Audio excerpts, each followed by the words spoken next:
Taj neki sajam je bio u Rimu i tam smo dobili taj spotlight zato što smo bili predstavnici Hrvatske. Ali niko ne zna da su mi zapravo bili jedini iz Hrvatske, tako da su morali nas izabrati. I to tako je sve krenulo zapravo. U kategoriji najboljih iz Hrvatske ti si bio najbolji. Mi smo bili najbolji. Da, fantastično. Od uvijek smo bili najbolji u svemu, kao što vidite. Nije jednostavno biti u nekom sustavu, u radnom sustavu, a sigurna sam da većina ljudi ovdje to zna, i onda odvažiti se na neko novo radno mjesto gdje neminovno je, jer dolazimo u novu sredinu, a moramo na neki način krenuti ponovno sa dokazivanjem od one nule. Ja imam problem s tim što nekako nisam zadovoljan s tim. Uvijek nešto me vuče da nešto dalje radim. Prestao sam biti konzultant jer sam odlučio da želim živjeti u Barceloni, pa sam otišao u Barcelonu godinu dana, pa sam onda vratio tu, pa sam vodio Glovu u Hrvatskoj i onda u trenutku kad smo zapravo pokrili cijelu Hrvatsku, znači 2,5 godine smo skalirali biznis po cijeloj Hrvatskoj, pokrili smo u principu sve gradove koje imalo smisla pokriti, preko 20 gradova u Hrvatskoj, i preuzeli smo pauzu i tako dalje, i zapravo mislim da smo cijeli poslovni neki ciklus napravili što je bilo moguće napraviti u Hrvatskoj. Imao sam problem što počelo me kopkat pitanje, ok, šta sad? I mogu sam vjerojatno ostati tamo i malo lakše živjeti, ali pojavila se ova priča sa muzejem iluzija i zapravo mi je to bilo nešto što je bilo jako interesantno.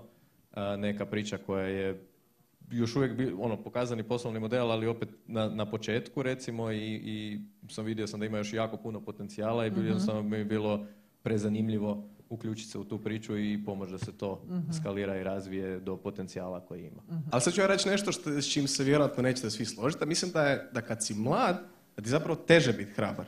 Sad, hear me out. Okay. Ja kad sam pokretao tu svoju firmu, imao sam 18 godina i sad jedanput se pojavila ta nekakva ideja, tu se prodalo $100,000 tih igračkih konzola i sada ja idem kao prodavati neke igračke na internetu umjesto da idem na faks.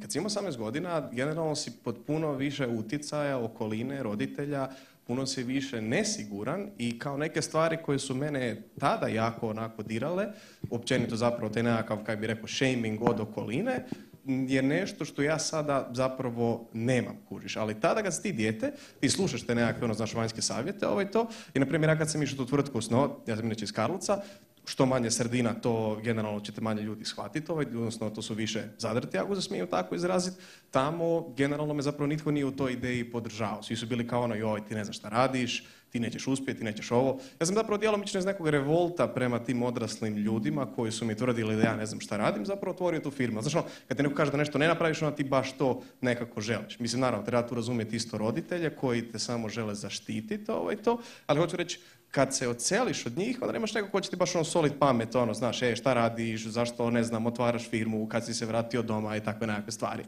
A druga stvar je taj nekakav, kako bi rekao, environment koji na tebe jako puno utječe. Na primjer, ja ta firma kad sam otvorio, mi sada, kužiš, imamo tu nešto novaca, imamo neki pres, imamo, kužiš, ljude koji rade s nama, ali to jako dugo nije bilo tako. Konkretno prve 1, 2, 3 godine, to baš bio velik struggle. Prve 2 godine sam ja radio tu za minimalac i onda ti radiš tamo, ne znam, 14 sati dnevno, jedva napraviš da to nešto uspije i onda ti tamo se družiš s nekom ekipom u Karlovcu i sad ti jedan lik kaže kao, aha, pa ti ako ćeš raditi za minimalac, mogu ja tebi naći posao u Konzumu. Naravno, ti ćeš odmahnuti rukom, pusti njega. Nije, on ne zna šta on priča, kužiš. Ja sam totalno na novoj razini od njega, ja sam pametniji. Ali deep down tebe to malo povrijedi, poljuljate, pa ćeš razmišljati, pa možda bi ja stvarno trebao raditi u Konzumu, znaš, to. I, znaš, takve nekakve stvari, kad si mlada osoba, puno više dolazi do tebe nego kad si ti sad neki bajat, imaš nekakve pare, imaš nešto, razumiješ, to. Na drugu postoji taj aspekt što je on spomenuo, gdje je kad imaš nekakvu, ne znam, djecu, obitelj, nešto, ne znam, roditelje stare o kojima se trebaš brinuti, a naravno da nećeš jedan put si ne znam, primanja 10 kovati zato što će ti to jako puno utjecati na tebe, a i na druge ljude koji ovise o tebi. I gledala sam kako ta firma raste jer ja sam osobno rasla s njom i promijenila sam karijeru u jednom trenutku. Bila sam inženjer, programer, totalno tehnička osoba, tako da meni ovo sve ovdje je danas strano, iako možda se ne bi reklo. Ne bi se reklo. Da, ali jako je teško. Ali s druge strane... Ti nas sve vidiš u binarnom kodu, u biti. Kao u Matrixu, jel dobro? Da, je to. I u jednom trenutku promijenila sam smjer svoje karijere u menadžmentu, u leadershipu, jer sam skužila da s tim mogu napraviti veći impact. I to mi je jako puno značilo. Znači, sa svojim organizacijskim vještinama i vještinama kojim vodim ljude i još s tom tehničkom nekakvim backgroundom mogu utjecati na na development i razvoj produkata koje imamo i koje radimo za klijente, tako da taj dio mi je recimo bilo ono otkriće u mojoj karijeri. Da, i ne možeš uvijek biti kreativan. Zbog toga trebaš imati te pauze i dozirati pravilno posao, jer ako si hiperproduktivan, ne može raditi biti jednako dobar. I bitno je, meni je pomoglo to da sam što manje gledala druge, a što više gledala šta ja zapravo tko sam, što sam, šta je meni super. Jer kada imaš utjecaj drugih i kada gledaš šta drugi rade, podsvjesno ulazi to u tebe. Mislim, recimo, sad je bio trend, većina fotografa je fotkala tamnu obradu, imala i sad ja sam znala dobiti upit, baš mi je super, želimo tebe jer ti nemaš takvu obradu. Nisam se povodila za time, ali sam znala nekad dok sam i sama obrađivala vidjeti kako ja to potamnjujem. Otkud to meni? Zato što sam jednostavno gledala na feedu, na primjer na Facebooku ili Instagramu, puno takvih trendova. Tako da sam uvijek nekako odlazila prema sebi i slušala sebe, ali najbitnije je bilo ta ljubav i da ti voliš to što radiš i da imaš inspiraciju u tome. Bih htio da ljudi iz ovog našeg panela povuku krivu neku paralelu, da je rad u korporaciji loš, poduzetnici i freelanceri su dobri. Nije tako, kao, nacionalno svako ima neki svoj put. To što vam rekao sa faksom, kao, neki odu na faks, nauči stvarno tamo, kužiš odu s faksa i ne rade nešto to. Neki odustanu od faksa. Poanta je da zapravo da ništa od toga nije ni pravo, ni krivo, univerzalno, nego samo ovisi od osobe do osobe.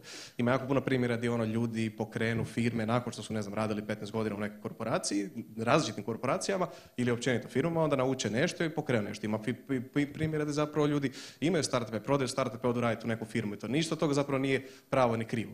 Da dam neki kao actionable zapravo savjet na ovo tu pitanje koje je bilo kao distinkcija između samostalnog rada i rada u korporacijama. Ne, pitanje je bilo zapravo savjet mlade osobe koje kreće u poduzetništvo. Pa ja bih rekao da jedan savjet ako mogu dati, ja kad sam kretao u to poduzetništvo, prvo sam bio onako uncoachable. Šta to znači? Nekako sam bio nesiguran i onda kad bi mi neko dao neki savjet, na primjer ti mi nešto kažeš, ja bi se jako borio da ja dokažem da sam ja u pravu, a ti u krivu. Šta u suštini neki put je dobro, ali u većini slučajeva ćeš zapravo biti u krivu, jer si taj krenuo i onda nećeš nekako ta osoba koja ti daje savjet, taj tvoj nekakav mentor, učitelj, nešto, gubi zapravo neku motivaciju da te uopće uči kad vidi da ti nisi kao neki glina mol koji se može. Tako da više bi savjetovao bi zapravo kao neku otvorenost uma da budeš coachable i onda će ti ljudi poučavati ako vidi da si tako. Ja sam naučila kada vidim da mi ne ide, kad mi šteka, probati dati još jednu priliku, dvije, ako vidim da ne ide, idem dalje. I to mi se pokazalo korisnom jer bi onda me to vodilo isto tako do vrha, do onog što ja zapravo trebam raditi. Da si, u biti, onaj osjećaj kad ti se dogodi da nisi na pravom mjestu, da to nije, da misliš da možeš bolje, onda ideš dalje.